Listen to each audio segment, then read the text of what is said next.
People who have witnessed others not going to be a wedding moment following a bachelor/bachelorette party. What went down? One of my best friend's wedding was cancelled when he learned she slept with a stripper after her bachelorette party. Like 3 days after, he is happily remarried now with a kid. Worst part was that it was a destination wedding/honeymoon, and he couldn't get a refund, so we all went anyway, and he was super depressed the whole time. His family was all there too. College friend was to get married to a guy she had only known for 4 months. She found out where the bachelor party was, and wandered in to find the groom getting some head from the best man. Obligatory not me. I worked at a music venue in the Detroit area that was also a popular wedding reception location. Came into work one week in the fall, when pretty much every weekend is booked solid with weddings, and noticed Saturday was open, no one scheduled. Talked to the wedding planner, she tells me the groom cancelled. Odd. Talked to wedding planner's younger brother, who was our head bar back. He tells me that the groom, excited for the wedding, left work at lunch on Friday, bought a nice bottle of wine, and headed home to surprise his bride-to-be. Except, he was the one in for a surprise. As he walked into his new house to hear sounds coming from their bedroom, he walked in to find his bride in bed with another man, his dad. We tried to talk him into doing a big FU party because we'd never fill the space, and there was no refund, but he declined. Edit. A lot of people are speculating where I worked. It was the Crowfoot Ballroom. If you haven't been, go see a show there. It's a phenomenal venue. A stripper came to my buddy Jack's bachelor party, and proceeded to put a condom on a dildo, and bang herself in front of the crowd. It was awesome. At the end of the night, Jack, the groom-to-be, was cleaning up a bit, and put the condom wrapper in his pocket absent-mindedly. The next day his fiancée Kristen was doing laundry, and found the condom wrapper, and freaked out thinking that he had cheated on her. Jack tried to reassure her, and explain the situation, that the stripper had used it on herself. Kristen is a really cool lady, and takes it pretty well, and calms down. But she can't quite shake the feeling, so Jack tells her to call me to confirm what happened. Kristen calls, and asks, so what happened last night? Mind you, I'm totally in the dark about the situation, and Jack and I had never discussed what we were supposed to tell Kristen, so I totally downplay it. Not much, the boys just had a few beers, and smoked some cigars. I hear you lying piece of crap. Click. Carrot. Oops. A week before his wedding, a friend of mine walked in on his dad having sex with his fiancée. The next day, in a fit of rage, he trashed their room, and in the process found explicit love letters between his recently married best friend and best man in her underwear drawer. The letters were as recent as the past week. The wedding was cancelled. Whenever I ran into him at a bar, I made sure he never had to buy his own drinks. Added 1 points of clarification. My friend Bob caught his fiancée having sex with his dad, Bob Sr. Bob then found love letters in his bedroom he shared with his fiancée between his fiancée and his best friend/best man Steve. This happened around 2001 when people still handwrote things. The letters were explicit enough that it was obvious that Bob's fiancée and Steve had been having sex within the past week. I realize I used way too many pronouns in my original explanation, and some people were a little confused. Edit 2 changed fiancé to the correct and gender-specific fiancé. Sorry about that. While working the night before a wedding at a hotel, the staff and I heard a loud scream from upstairs. Cue the bride screaming and sobbing, shouting the wedding's off, while storming out the place, followed by the groom stark bollock naked, covering his nether regions with his hands, apologizing profusely. Turns out she caught the mother of the bride and the groom shagging. Safe to say we had an easy shift the next day, as we didn't have a wedding to cater for. My friend had been with his fiancée of 8 years when she got pregnant. Fast forward 8 months, and we decide that because they are basically common law married, we need to throw him a bachelor party. So we go to the nearest big city, and he's abused by strippers, and we're all quite drunk when he gets the call that his fiancée is in labor. None of us is in any state to drive. We end up calling a cab, and paying over $300 to get him to the hospital as soon as possible. My friend is stumbled down drunk when he walks into the delivery room smelling like strippers, with a dick drawn on his face, and covered in glitter. I was positive that was the end. They've been married 7 years, and just had their second child last week. My cousin runs a popular upscale marriage venue, and always tells the story way better than this, so here is a rough overview. The groom's mom was a heavy drinker, and got belligerent when she drank, so understandably the bride wanted the groom to try to limit her drinking. The afternoon before the wedding, the bride arrives to see groom's mom smashed, with the groom himself giving her beers. Next thing my cousin knows, she was there to oversee preparations. The bride and groom are in a straight-up fist fight, which leads to an Anchorman-style street fight between members of both families in the parking lot. Apparently they recently scheduled a new day for it. I can't imagine the tension there. I used to work at an upscale wedding venue. 2 weeks before a huge, expensive wedding, the groom's father dies, so they ask us to turn the wedding into a funeral instead. They were a lovely couple, and it was really awfully sad when it happened, but I still use it as my go-to answer for describe a time when you delivered outstanding customer service type questions in job interviews. Sorry, skeptical. Bride and her BFF were at the bachelor party. Groom screwed the BFF. Paramedic, bachelor party mixed with drunk driving. One of the groomsmen killed. Believe the entire wedding was cancelled, and the couple split up.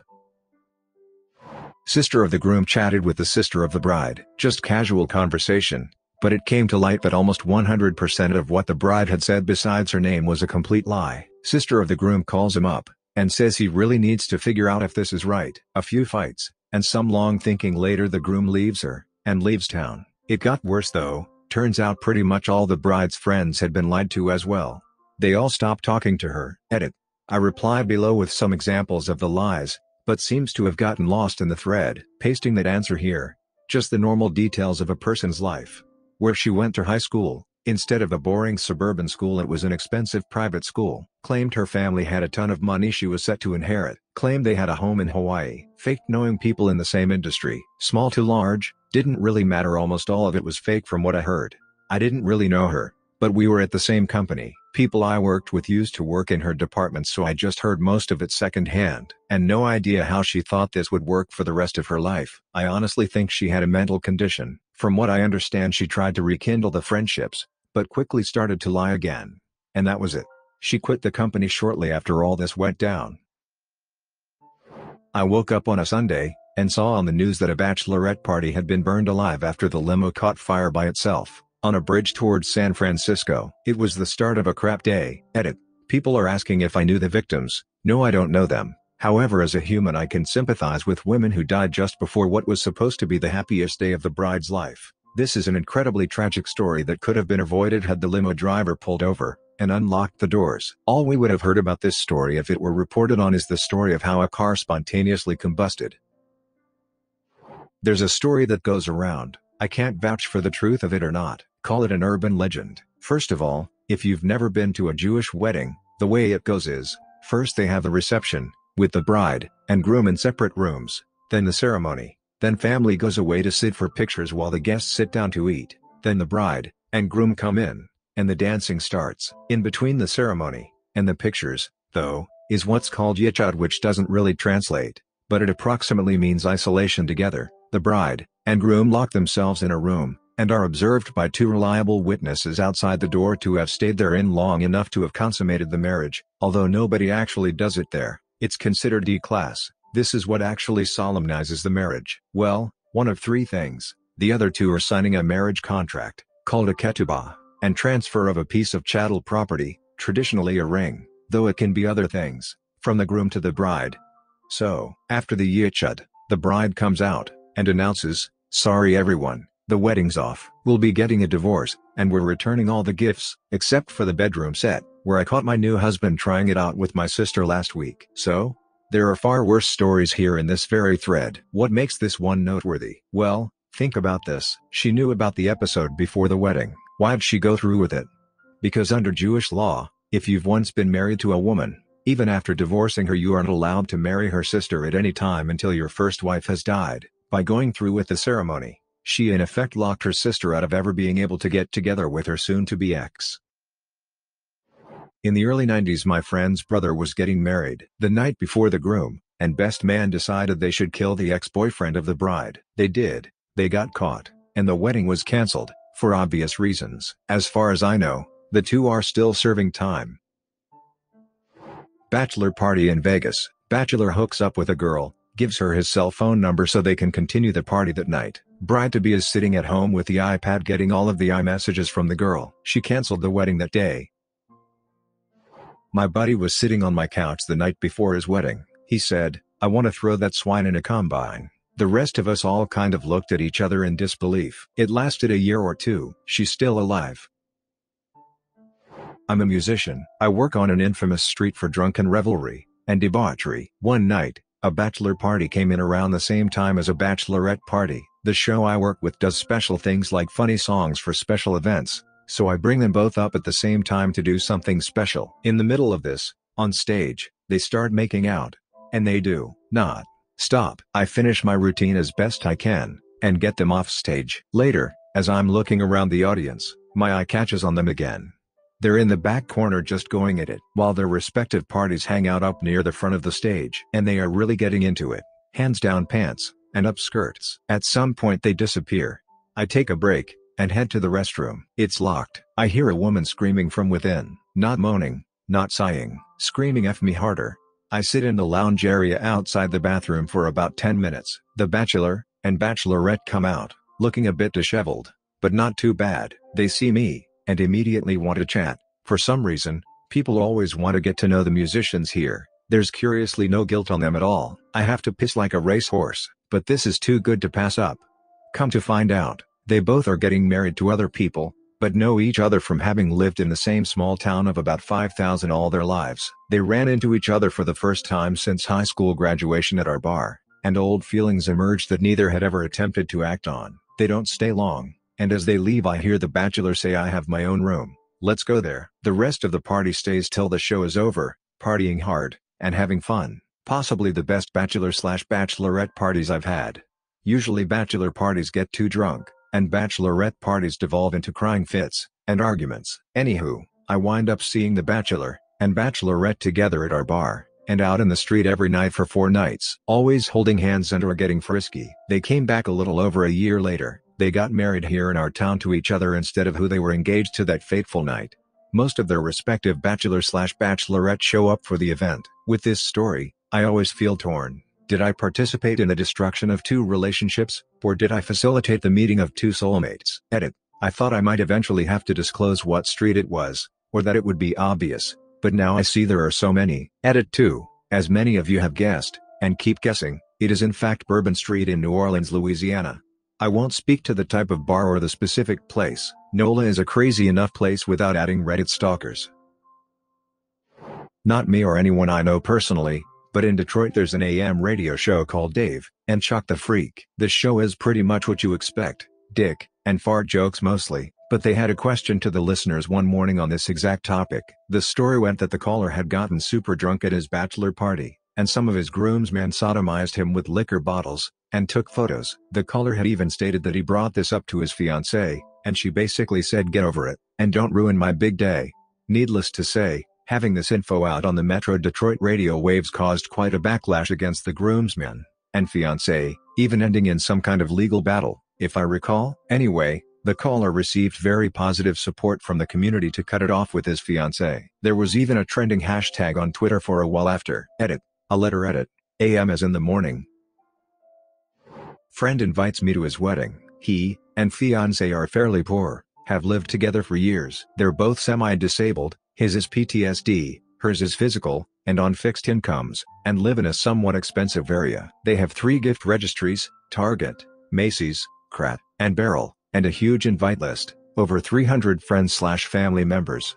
All the stuff on the registries is standard stuff like towels, coffee cups, flatware, etc. Anyway, people fly out, get ready for wedding. 2 days before wedding is bachelor party, and friend gets drunk, and admits that she's not really his fiancée, they are just roommates, and they have no intention of getting married, they just needed the stuff. They're going to cancel the wedding tomorrow, and keep all the gifts. Had to protect him from getting his ass kicked by about 24 people. Then had to have the fiancé come clean to everyone since he was too hungover. They ended up returning most of the gifts to people, but a surprising number of people let them keep the gifts. As his grandfather said, if you needed these things that badly to lie like this, you must have been very desperate. Buddy's bachelor party. Bachelor got super wasted, and the fob was shocked, and did not know the well-mannered/polite young man marrying his daughter was in his eyes a raging alcoholic. The bachelor got so drunk, he began to let some secrets slip about his relationship with the bride. The fob was a bit old school in his thinking. The bachelor let the following slip. 1. His daughter was basically living with him since junior year of college, and her apartment in college was for show for the fob. 2. Even though he is drinking a lot, his future wife can outdrink him 2 to 1.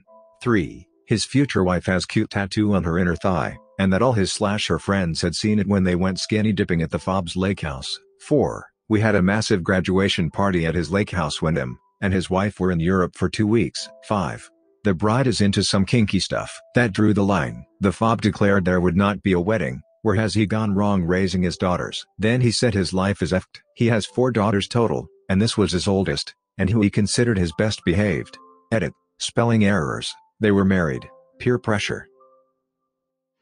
After the wedding at the reception, the newlyweds took forever to show up. They were nearly an hour late. When they did arrive they were arguing loudly the entire time. They got introduced, and we all clapped as per tradition, and they sat down at the main table in a huff. Sometime between the appetizer and the main course the argument started again. The groom stormed off, and my girlfriend and I were nosy so we went to see what was up. He ended up in the hotel lobby on his cell phone. We thought nothing of it, and we were about to go back when the wife shows up still obviously in her wedding dress, and continues to ream him out. Now for the first time, we can hear what the argument is about. He had invited his ex to the wedding. She showed up to the ceremony, and that threw the bride off. Apparently also, he had cheated on the new wife with the ex-girlfriend several times, with the last time being only about a month prior to the wedding. Additionally, the ex/girlfriend/mistress was on her way to come pick up the new husband to take him away from the new bride, cause she was acting crazy. According to the groom, after a couple minutes of watching this train wreck of an argument, a lousy rust bucket sedan shows up with the ex-girlfriend in it. The groom gets into the car with his ex or whatever the F she is, and they drive off. Last words went to the bride though, who screamed at him as he tore off. Well, I guess I'm going to go back to freaking your brother then, you asshole. So, they're no longer married now. Thanks guys for all of your hard work. My bachelor party is this weekend, and you've all given me great examples of what not to do.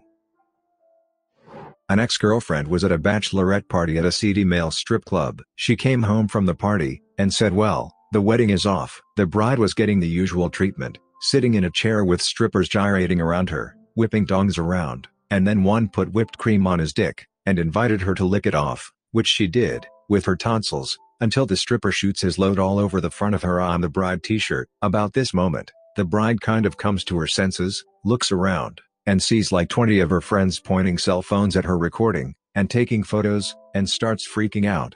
My girlfriend says she started screaming at everyone, you better delete that crap, and generally having a full rage meltdown, which is apparently tough to take seriously when you're basted in stripper jizz. This tale of modern romance closes very shortly later with the bride's phone ringing a call from her fiancé, who has already received photos from her friends of his bride-to-be with a dick stuffed in her mouth.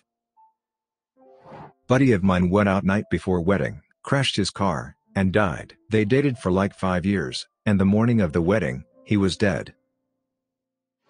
Subscribe and turn on the notification bell for more stories delivered to you. Thanks for listening. See you later.